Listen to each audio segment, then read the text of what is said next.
How good StreamYard? I use it as well. Yeah, it's great. I Mm. love StreamYard. G'day, Marco. How you doing? Good, mate. How are you doing, Ian? I think this is the Um, first time you and I have actually spoken. yeah, it is. It is. We've just been friends in the virtual world, so it's good. We share a lot in common, I think. So you're obviously a Brazilian Jiu-Jitsu black belt, and you coach on a regular basis as well. Could you give us Mm. a little bit of insight for all of my students, how you started in martial arts and how you approach martial arts now, and then we might even take a little bit of a deep dive into some of the other things you do as well, because obviously you're a clinical nutritionist as well. Yeah, heavy loaded question, that second one there, the approach to martial arts. Man, Yeah. I started martial arts back in Europe. So we immigrated to Australia back when I was like 9 years old. And when we lived in Macedonia, I trained Kyokushin karate. Nice. And Macedonia is huge on, we've got good wrestling, we've got good judo, and we've got really good old school karate guys. Uh, and these days karate is much more commercial, and it's the whole get your black belt in 4 years type of thing. But over there, the Kyokushin karate guys will still spar bare knuckle and kick each other in the head and and do all those things. So they're legit. And I trained there. I started when I was about 5 years old. Uh, Honestly, just from watching like Bruce Lee movies and begging my dad to take me. And then we moved to Australia, and the closest thing to us at the time was a Taekwondo school. And so I did Taekwondo for a while, I think maybe 8 or 9 years, and I got a black belt in Taekwondo. And around 15 years old is when I started Jiu Jitsu. Um, and I just started because I remember I used to watch Pride as a kid. So I'd watch Yep. guys like Krokop and Emelianenko, and I was like, man, I thought at the time I knew how to strike. So I was like, I know how to strike. I've already done Taekwondo and karate. I need to just learn how to grapple. And that was it. And I walked into a jiu-jitsu school and never left. Yep. And how far did you take that? Did you end up competing and having a few mixed martial arts matches as well? Yeah, I did. I fought here back when Luke Pizzuti used to do those amateur kind of tournaments, like even before we had the governing body, like years ago. And then I fought on his super fight show a couple of times. So I got in the cage. I did some K1 fights as well, Yeah, just like cool. pure kickboxing. So yeah, it's good fun. It was super fun. And obviously you kept up with the martial arts for a reason. What's kept you in martial arts post competition? Man, like I think after a while it just becomes you. Like it becomes, for me anyway, it just becomes a part of you. Like it's not a thing that I do, it's who I am. Um, I have absolutely no resistance ever to like turning up to training, or it's not even a decision that I have to make in my head as to whether I'm going to continue training or not. It's just something that I do. Um, Yeah, yeah. You it's you, you definitely you reach a different level of kind of commitment once you make that decision. You're like, oh, I love this thing. It doesn't matter. You'll just find a way at that point in Yeah, time. like I've sacrificed, and I'm sure you have as well. Like I've sacrificed like particular jobs or university degree, like so many things. I was like, if that doesn't fit within my training, I'm not doing it. Right. Yeah, um, if it affects your schedule in a certain way, you just won't do it. So I think at a certain point with all martial artists, it just becomes a part of you. And I think that's what separates it from other sports. Like martial arts isn't a sport, right? Like people can do, I don't know, let's think about, oh, I don't know, tennis. Like people play tennis professionally or they compete at a young, and then they stop. And then they yeah. never play again. Even rugby league, you can love it. It can be in your soul, but no one plays that forever. But there is Yeah. martial artists that refuse to leave the mat, and they won't even retire from coaching. They'll probably be there until the day that they die. There's actually a really good book for people that are interested in finding a way to balance their life called the One Thing, and it talks about making sure that you know what the things are in your life, so that your life becomes the one thing. Mm. That you make sure that you know what your non-negotiables are, etc. It's a really good book. So how did that lead into nutrition? Was that something that you decided to do because you were eating healthy because of fighting and you wanted to help people more? How did that happen? Pretty much, yeah. Like at the time when I was trying to decide what to study, I wasn't the best student because I was always training. um, but I liked nutrition. I was passionate about it. And so I studied that. And when I went over to Canada, I was helping some of the guys cut weight. So it kind of went from helping people cut weight, and then it evolved into helping people with some health issues. And now the only thing I do and me and the team do is specialize in autoimmune disorders and really getting people like functioning optimally, whether it's in business or in athletics. So it evolved from helping fighters cut weight to a bit more specialized. But it all started because of training. That sounds great. And what would be your advice to if it was super simple advice?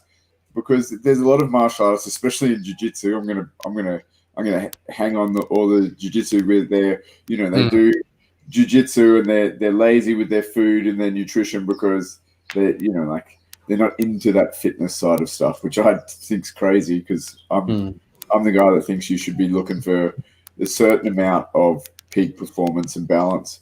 What would be your advice to those people in how they could fix their nutrition with a couple of simple steps?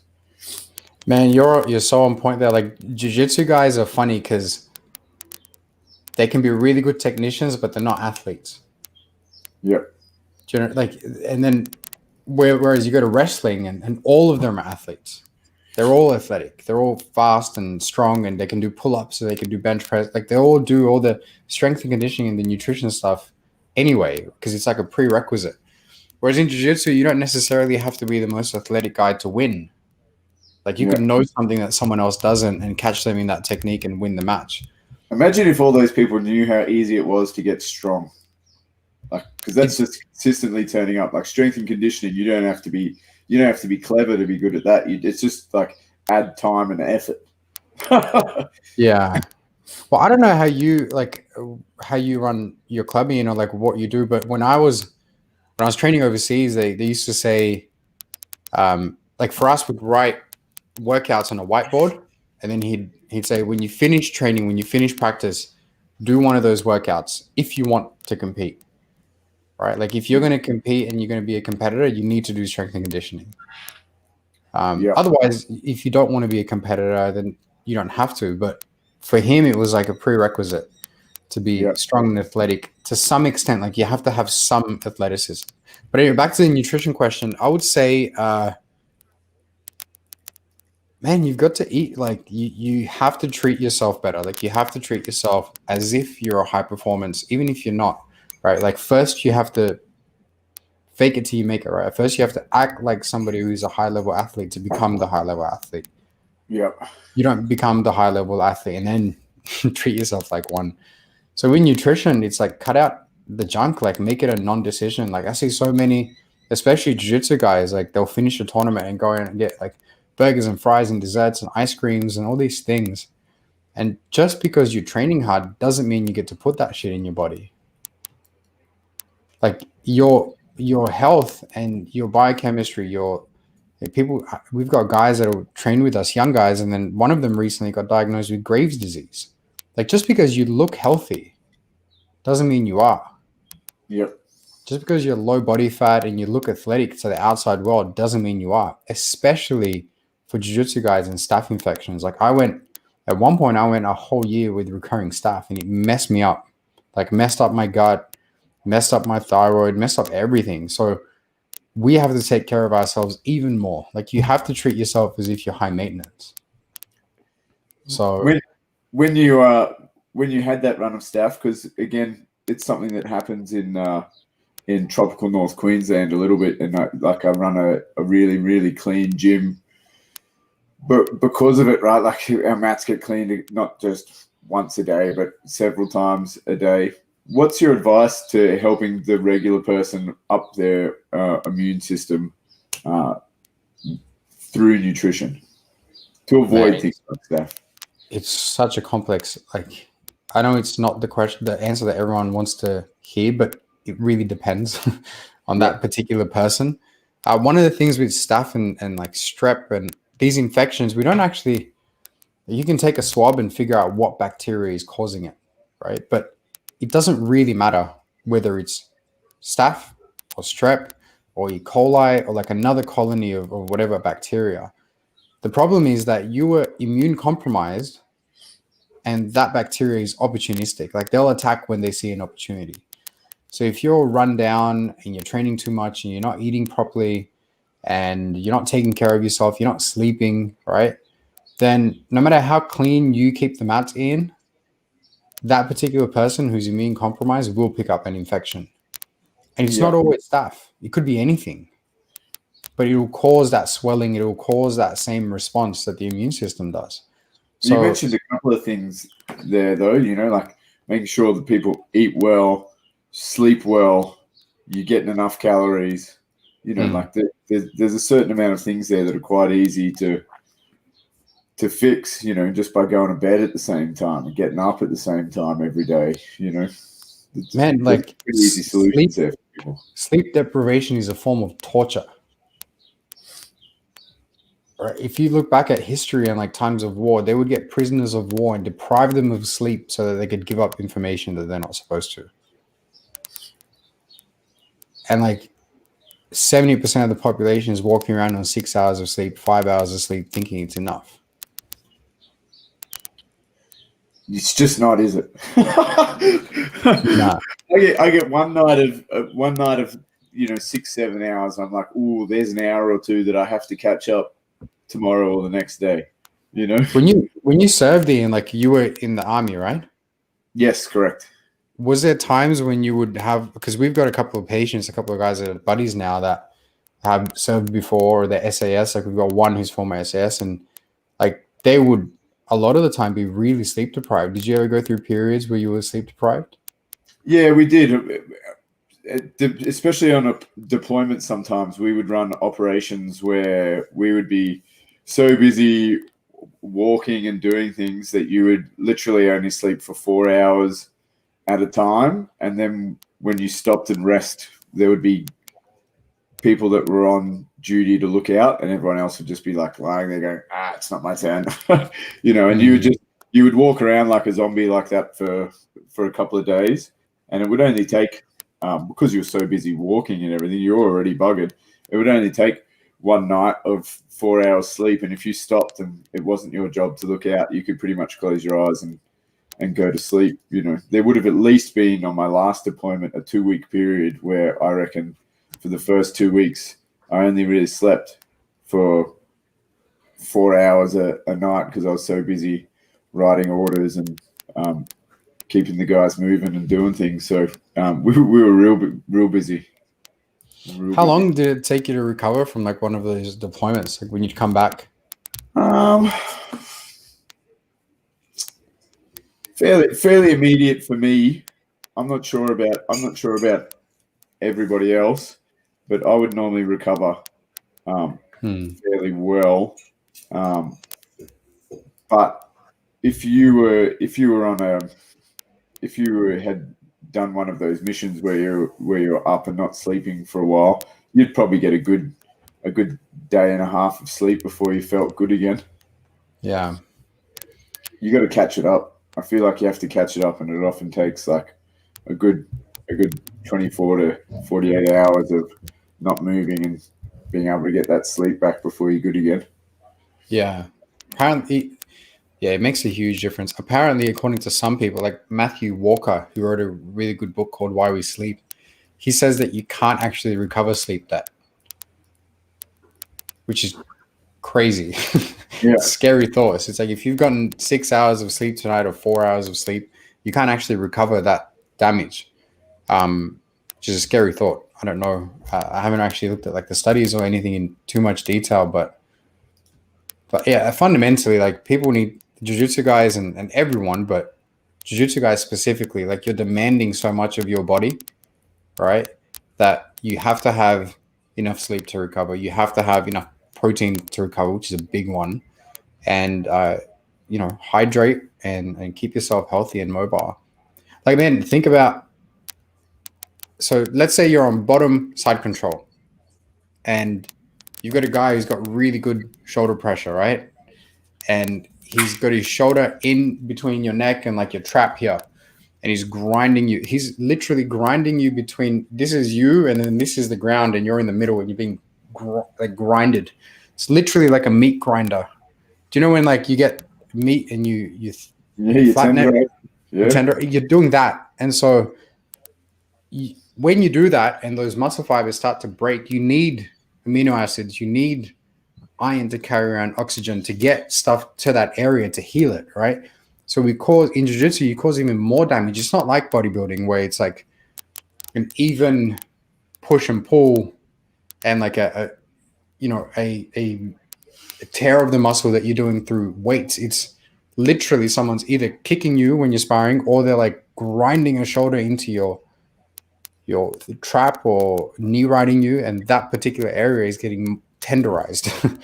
And so you need a lot of protein. That's something that people like don't consider. They eat heaps of carbohydrates. Everyone's eating heaps of carbs. Like, yep, carbs to recover from this session, but nowhere near enough protein. And I see even men who are deficient in iron, right? Deficient in like B vitamins, deficient in protein. Their creatinine's really high because they keep breaking down muscle tissue. I'm not sure when I made that a habit, but I like long time ago, like I would have been doing this now for, oh my goodness, at least 16 or 17 years. I don't eat unless I eat protein. It's like every time I have a meal, I'm like, oh, I better have some protein with that.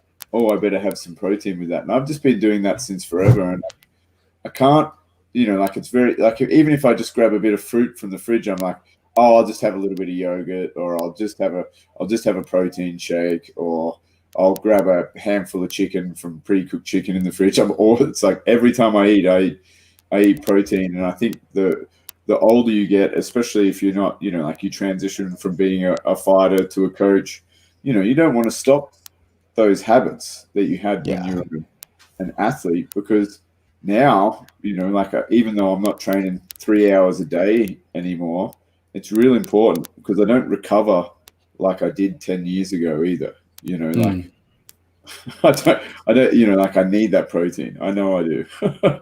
So I really think it's a simple thing that people can do. Every time you eat, add some protein to your meal, and you'll not only be less hungry, but your body will recover a lot faster.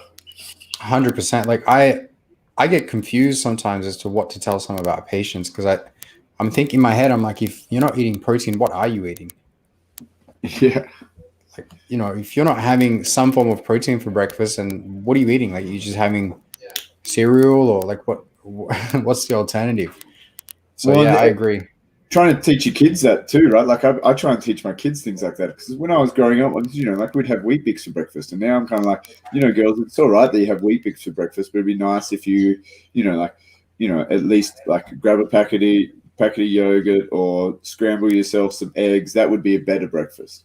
That would be a healthier breakfast. And I'm trying to teach my kids that protein builds muscles while you're growing, and all this training that they're doing. Because obviously my kids train every day. They don't have it's not a negotiable in my house. They just train, and if they want to play school sports, then they can do that, but they'll train on all the other days that they're not doing sports and whatnot.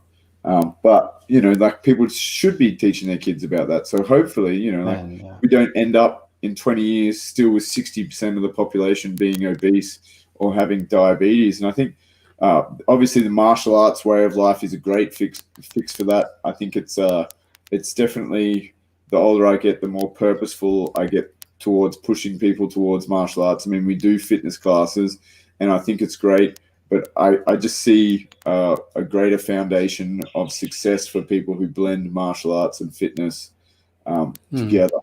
What would be, obviously you've done martial arts since you were a kid, all the way back in Macedonia, all the way through Australia. You've done a bunch of different arts, different combat sports as well. What's the greatest tool that you've gotten from martial arts that you use in your life now? Ooh, my answer might be a bit woo-woo. That's a bit all right. Philosophical on that one. Yeah, that's all right. I like that stuff. We'll appreciate it. I would say tenacity. Yep. Like I remember when I used to coach the kids classes at jiu-jitsu, we had this, she's older now, but at the time she was 9 years old, this girl Tash. And she's a beautiful girl, like curly hair, big blue eyes, like always happy, but a killer on the mat. Like she was really good. And I'll never forget this day. Like we took her to a tournament and she went in there and she won her first fight. And then she lost her second fight to this other girl. Like got armbarred really quickly and ran off of the mat crying, ran up to her dad and was feeling really embarrassed, right? And then in the kids comps at the time, they did like a round robin. So you had the opportunity to go back. And she's crying, she's embarrassed. She sucked it up. She went back on the mat and she fought again. She won the next match and then had the opportunity to face the girl who she'd lost to in the finals. And ended up winning a gold medal that day. And like, to me, that lesson of being like, whoa, I was embarrassed. I was at my lowest low. Like everyone saw me lose. And then she got up and she went back and she won. So it kind of just, I think for me, the thing that I've learned most is tenacity. Like, yep, I'll lose and it's expected. And there'll be times where it's just not my day, but doesn't mean I can't win again, right? Doesn't mean I have to win every time. Just being able to like get up and do it again, man. Even with business, like the way we've grown our business is literally just through tenacity. Like there'll be bad months, there'll be bad weeks, and then we're like, yep, cool. What's next? Just moving forward. Like you have to keep moving forward. One of my business coaches once said to me something that kind of resonated really well with me. He's like, Ian, your business is always broken. Always. It's always broken. And it's kind of like your jiu-jitsu. Your jiu-jitsu is always broken too. There's always someone that's going to pull it apart and make you feel like it wasn't whole, which is frustrating and devastating. And always at the same time, it's great because there's always going to be room for growth. Yeah.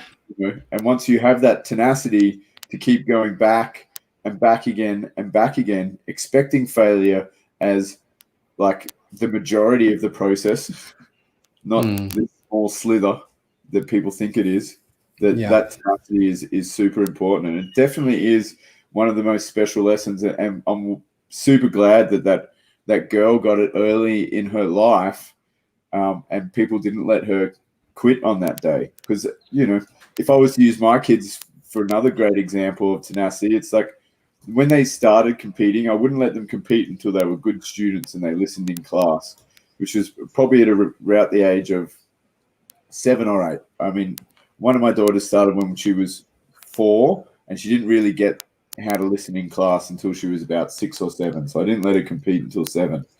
And with both of them, they would win competitions and they would come up to me immediately afterwards and go, Dad, when's the next one? When's the next one? I'm like, look, yeah, it'll be soon. You can do another one. But immediately after they lost a competition and they didn't win, and it wasn't like they lost every match that competition. If they just didn't get a gold medal, I'd go, so you ready for the next one? And they go, oh, no, I don't want to do this one, Dad. And you're like, why don't you want to do this one? I just don't. Well, I put you in it anyway, and I put him in it anyway.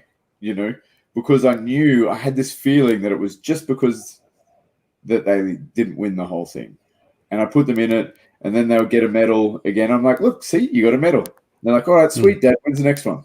Okay, all right. The next one is all of them. You're going to do all of them until you, until you guys are adults. You know, until you're not living my roof. Because what they learnt from that then was so beneficial to them. And I always see parents come up to me and they're like, do you think my kid's ready to compete?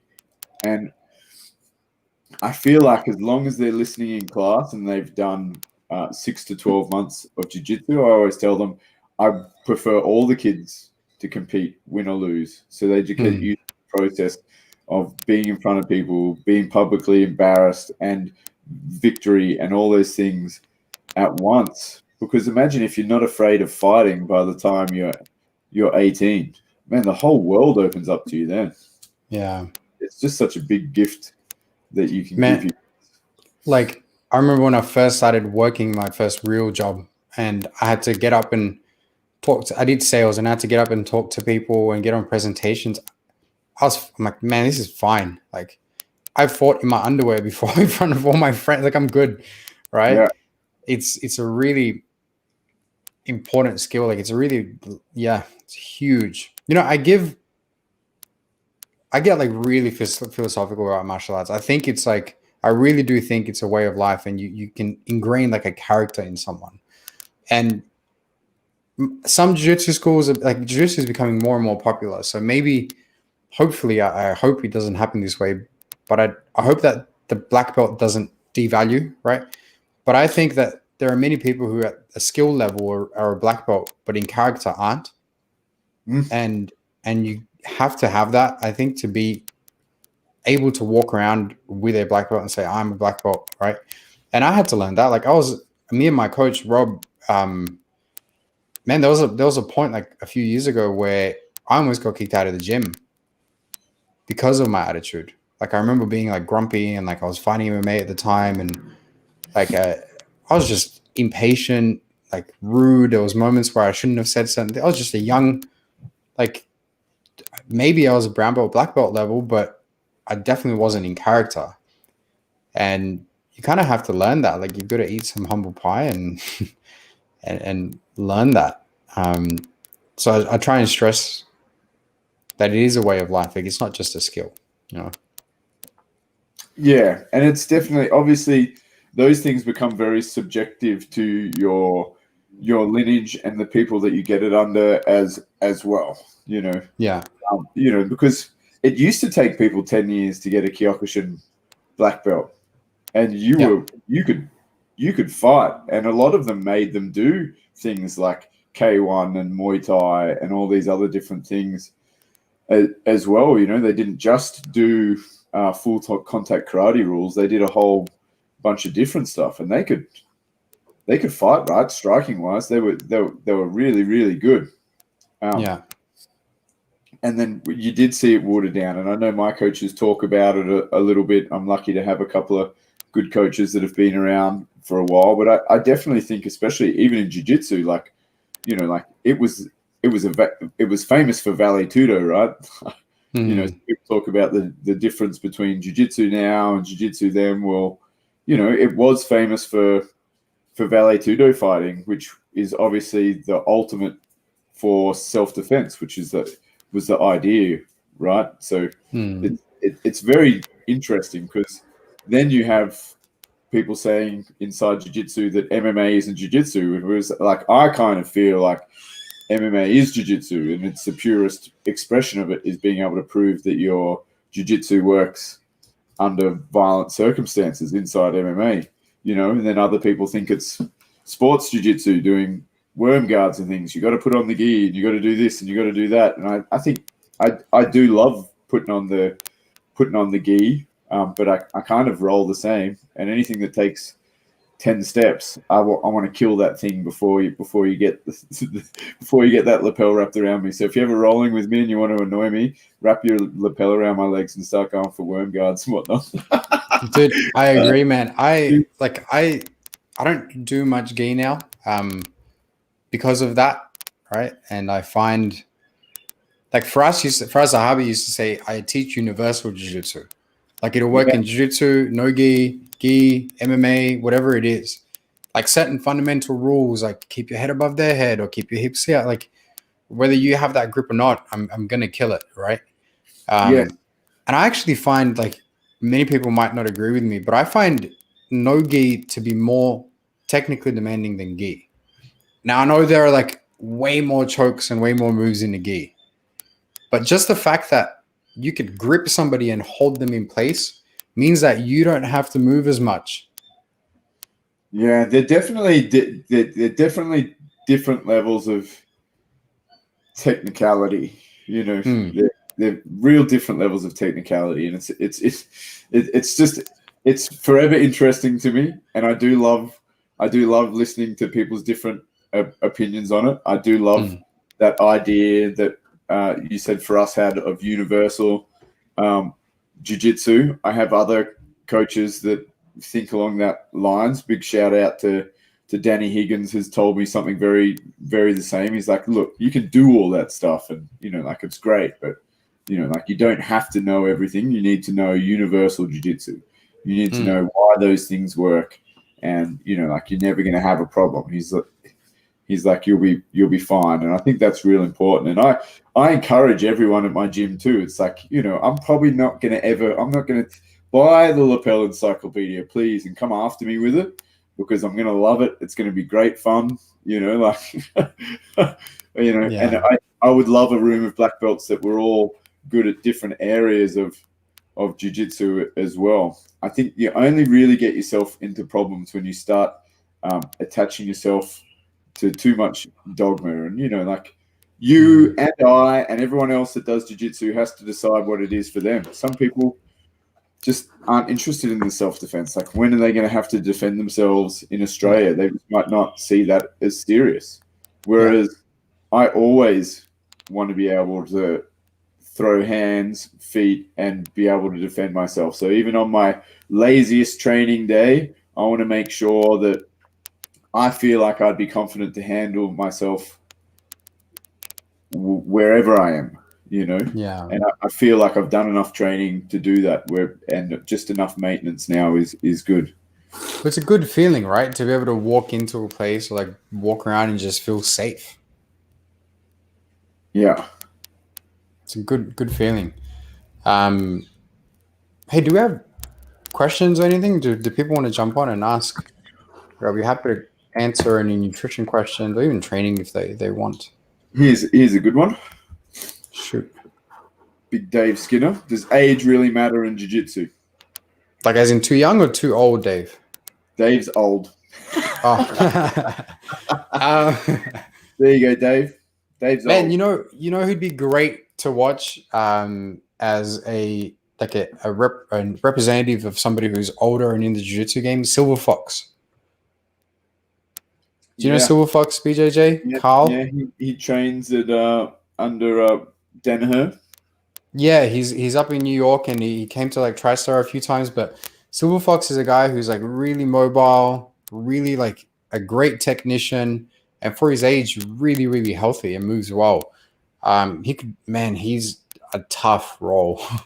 Him, you've got Steve Maxwell, you've got all these guys that train into their later ages. Like, it's a different journey for everyone. It just means, Dave, that you might have to, I would suggest that you do some weight as well to keep you healthy, right? Because you need to preserve whatever muscle you have, but also potentially even build some to make sure that you have that strength to keep, because jiu-jitsu does a really good job of breaking you down. Like, you can walk outside of a jiu-jitsu class and feel all like lopsided and broken. And I find, for me personally, like weight kind of services my body. So don't kill yourself, but I would suggest, especially at an old age, like do weights and preserve the muscle that you have. Mobility. And I was talking to somebody about this the other day.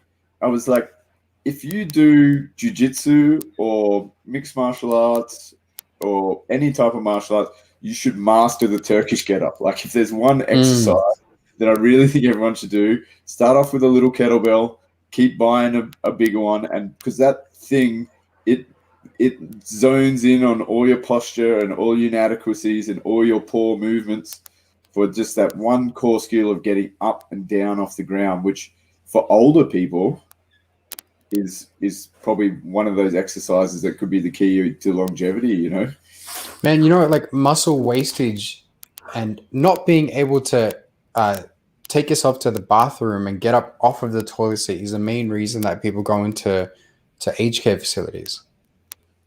And so if you can actually maintain that muscle and preserve it, you can maintain your function. You don't have to be falling and getting hip fractures.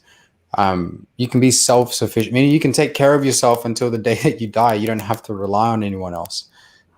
So muscle, for sure. Dave, if you're training at an older age, do jiu-jitsu, roll people your weight, or higher belts, right, Ian? Like, always go with higher belts when you're rolling. I think when I get whites and whites rolling in my class, I separate them. I'm like, you both don't know what you're doing. You need to go with someone else because they're going to get injured. They just don't know like what the next thing is. Like if they do a hip throw, they can't actually predict where the person's going to land. And so I would say to Dave, roll people of higher belts, do some weights once or twice a week to preserve your muscle. And man, there's no age. Like you can keep going. Jiu-jitsu will keep your brain mentally sharp. Yeah. Yeah. Yeah. Here's a good one. I'm not even sure we want to answer it, but it's interesting. Nobody special. I train jiu-jitsu, and every time I roll with BJJ, I have to really think not to break fingers, eye gouge, or neck snap. So I had to choose roll or not because I was training for self-defense. Tell you what, man, you try to eye gouge me and you're going to be in some trouble. I'm glad that he's not eye gouging people and he's thinking about it. Thank you, nobody special. I appreciate that. Please keep training jiu-jitsu because the problem solving that you get from training jiu-jitsu or mixed martial arts in those rule sets is perfect for self-defense. And you can weaponize that however you want.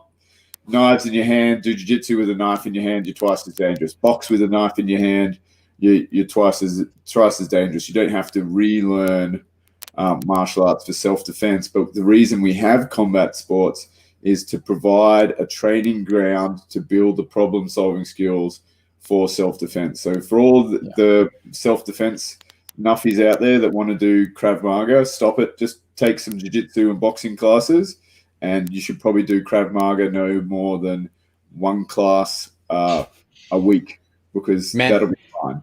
But this is coming from like an army infantry black belt. Like I 100% agree. 100% agree. And look, my coach Paul Cale, he runs a whole bunch of self-defense and close quarter combat kind of style training. So he's the man in the know. So we're quite well educated on it. I don't, for that particular reason, have a self-defense based class because I want people who want to commit to actually learning the problem solving skills required and have the character required to do things like that. Yeah. So that's cool. Yeah, Carly's good, mate. Everything's good. Look, I love all martial arts. I'm sure Marko's done a bunch of different stuff as well, and I don't ever want to talk poorly about martial arts. I just think if you're interested in self-defense, MMA and jiu-jitsu are the gold standard for problem solving. Yeah, I think so too, man. I think like if you're in a situation, like everyone should know how to throw a jab cross, like a good one too. Even jiu-jitsu guys, like they should learn how to throw a jab cross like solid, because if you can do that, you're good. And then learn what happens when you're in close quarters. And that's like for the street, for a self-defense scenario, honestly, if you can master those, that's about all you need. Yeah. And that's why, look, running a jiu-jitsu school would be heaps easier than running an MMA school because I've just run a set of classes and, it'd be heaps easier. But I will always be attached to an MMA school because one day I would like to have, hopefully a big enough school to have expert coaches in each thing and teach them how to have classes full of people so you've got more numbers to create bigger fight teams from. So that'd be cool. So what's the name of your gym down in Sydney where you're coaching at the moment, Marko, in case anybody wants to come in and have a train with you? I don't have my own gym, but I teach for Rob, and at his gym is called Ultimate Defense Academy or Roots Jiu-Jitsu. Awesome. We're in Rockdale. I teach the 7 p.m. Thursday night class and 9 a.m. on a Saturday morning. It's no gi, and they're about a 90-minute session, sometimes 2 hours. We don't do any particular warm-up. We get straight into techniques and straight into a lot of wrestling. We start on the feet. And yeah, I really try and put together like wrestling and jiu-jitsu for guys and get them to learn some good fundamentals of wrestling before they step on there and compete. So yeah, that's awesome. Thanks for chatting with me today, Marko. I really appreciate it. I'm sure we got a heap of good stuff there about sleep, nutrition, and and martial arts, and hopefully it inspires somebody else to walk into their gym and have a go and realize that we're not all monsters, and we'll look after you when you get there as well. For sure. Thanks, man. Thanks for having me on, Ian. We'll do it again, and good luck with all the training. We'll chat soon. Awesome. Appreciate it, mate.